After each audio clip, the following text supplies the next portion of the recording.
হুয়া মুজাক্কার বা পুরুষের জন্য ব্যবহৃত হয়, আর হিয়া ব্যবহৃত হয় মুয়ান্নাস বা মহিলার জন্য, যার অর্থ হচ্ছে সে। এখানে কোন ফেইলের সাথে হুয়া সর্বনাম এবং কোন ফেইলের সাথে হিয়া সর্বনামটি ব্যবহার করা যাবে সেটা মিলাইতে বলছে। তালাবু, তালাবু মানে সে খেলে, এর মুজাক্কার হচ্ছে ইয়ালাবু।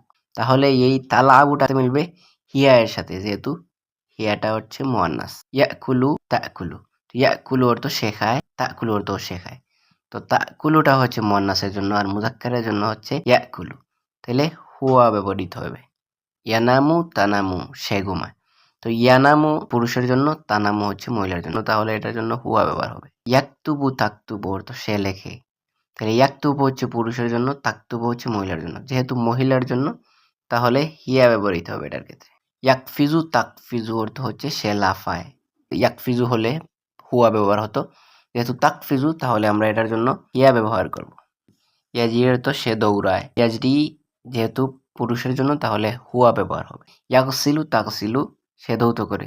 ইয়াগসিল হচ্ছে পুরুষের জন্য, তাগসিল হচ্ছে মহিলার জন্য, যেহেতু মহিলার জন্য এটা তাগসিলু তাহলে এটার ক্ষেত্রে হিয়া ব্যবহার হবে। ইয়াকরাউ তাকরাউ, সে পড়ে। তাহলে ইয়াকরাউটা পুরুষের জন্য, হুয়া ব্যবহার হবে।